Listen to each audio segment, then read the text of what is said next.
Thank you, and thank you all for being here. This has been a busy day of announcements, and having a chance to again see a lot of the employees, physicians, management team here, and let me also echo the comments about Dr. Novotny. He's done a terrific job here. A short period of time, he's made a lot of steps to help the right to ship, and I think the speed bump that the hospital and board dealt with is being addressed, and hopefully there'll be the ship will be righted, and there'll be on the movement towards at least a break-even operation in 2010, and hopefully we can continue to build it and build continued strength on the clinical side and build financial stability for the future. So I'm glad to be here. Been very impressed by the hospital I met with. The hospital, even though it's a relatively smaller institution than what I'm used to, it's doing a lot of progressive things. Its outcomes are very strong when you compare to other hospitals nationwide.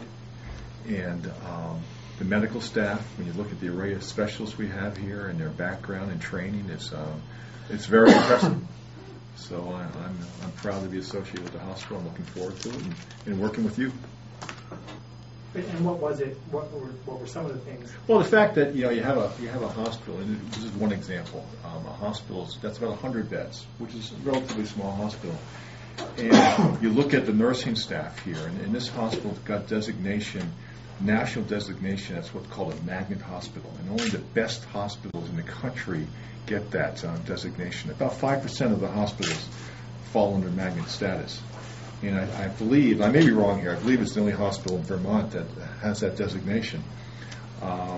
There's only a handful in New York. So that right there showed me something very, very special about this institution. And then, of course, I started looking at the medical staff. And in the array of physicians here, the number of physicians who are Ivy League trained, who are board certified, their background is very positive. So the two key areas, the medical staff and the nursing staff, I viewed as a major asset for this institution in terms of getting my attention to want to work with it. What's your sense of the staff morale? I think, like any hospital that's gone through a major change, there's an anxiety about it. But I think with the anxiety is also a lot of optimism. I think that the employees here are very, very committed to this institution. And they have a lot of great ideas. And I think, got a lot of ideas they want to talk to me about in terms of how we can take this to the next level. So even though change creates tensions and anxiety, I think overall they're very much on board in terms of what's happening. And the board, by the way, has made special efforts, as well as Mark, to keep them involved in what's going on. So the more you can reduce that unknown factor, I think the more it helps them. If the nurses were to seek a union, where will you stand on that? Well, the employees have the right to choose. That's their right. Certainly, I would hope they wouldn't go in that direction, but that's their right. So you have to support their decision. I'm coming from New York, where the reimbursement levels there is probably dead last in the country, especially for Medicaid. In New York, the average margin of a hospital in New York is minus 8% for the year 2008. So if you're a $100 million operation, the average hospital is losing $8 million. And it's a very difficult environment to work under. And so coming to Vermont, which has its own challenges, I'm kind of used to having reimbursement problems that you have to work around. And we're committed to work with the legislature to try to see how we come up with some answers. I'm committed to continue to the work that's been done by the board and management here to recruit physicians where we need to. And I think we can be successful. There's a quality of life here that is attractive for physicians. I'm coming from an area which probably had a more difficult time recruiting physicians than you have had here. So, speaking of financial issues, have you had a lot of experience in maybe navigating an organization that's under some financial stress? Yeah, when I came to Benedictine Hospital, which is in Kingston, New York, we were going through severe financial problems. The hospital had lost money about 10 straight years. It was in technical bankruptcy. It was coming on the heels of a $10 million deficit. So we had to go there and do a lot of difficult things that you had to do here to help right that ship. And I think there's no secret. It's a lot of hard work. A lot of people who put efforts in to try to turn around the operations, from the billing cycles to reviewing contracts, so looking at what you're paying for supplies, to your managed care contracts. So I think I'm used to it. It's never easy, but it's one, if we all work together, we can accomplish it. And again, I think this hospital has started down that path very aggressively already. Doctors and hospitals have to work well together. They have to be on the same page from the standpoint of clinical outcomes, as well as sharing financial resources. So one of the things that we're going to work on very aggressively is how can we work better together. We're going to look at service lines here: cardiology, oncology, women's and child health, and make sure we're doing the best things we can in terms of enhancing those services. And I think there will be an institutional-wide goal, and that is to try to reduce the number of people who leave the area for their care.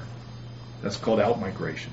People who live in this county who, for whatever reason, go outside the county for their care. We're going to try to create services that allow those people to stay close to home. This hospital is not big enough or strong enough to do things on its own. It needs to develop partnerships. And I'm a very big believer in partnerships. So I intend to be a visible face of the hospital to the community and to the other groups that we need to interact with, which are many. I came from an environment that we provided a big substance abuse program and service. Again, we have to look at that as part of the planning process. I think that will be one of the services that we start to ask the question, can we provide it? Is it something which we have the wherewithal to do, and what's the best way of providing those programs? So I think the planning process is the key as to what key future services we put on our horizon. We have to balance our workforce with our volume. I mean, that's like any business. We have to make sure that makes sense. Inpatient business is down. Outpatient is up. So so that's a mixed bag. So I have no preconceived notions about cuts or layoffs. I think I need to spend some time just looking at the operations, talking to people, analyzing the data, and coming back to the board with some recommendations. Could you provide us with some biographical details, age, education? Right. I'm 53. I went to my undergraduate and graduate schooling was both at Xavier University in Cincinnati, Ohio. I have a bachelor's degree in management, and my graduate degree is in healthcare administration. Did my administrative residency program at Vassar Brothers Medical Center in Poughkeepsie.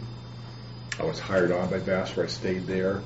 I ran for them. I was a contract CEO for a couple of their smaller rural hospitals that they had management contracts with. I came back and ran the operations of Vassar, which is Vassar is about 325-bed secondary referral center. I stayed at Vassar in the organization for 12 years. I was recruited to become the CEO at Benedictine Hospital. That's in Kingston, New York. I was the first lay. It's a Catholic institution, faith-based. I was their first lay CEO, and I stayed. I was in Benedictine for close to 17 years. We went through a consolidation there, Benedictine and its crosstown rival hospital, Kingston. We formed a new corporate entity called Health Alliance in the Hudson Valley. Myself and the other CEO, Kingston, were the executive vice presidents of that operation. So my healthcare management background is close to 30 years. I have a wife of married for 31 years. We have 5 children, ranging in age from 11 to 23. May I ask how tall you are? He volunteered that first thing earlier today. I'm 6'6". I played college basketball at Xavier. That is exactly. I used to be 6'6". That's right.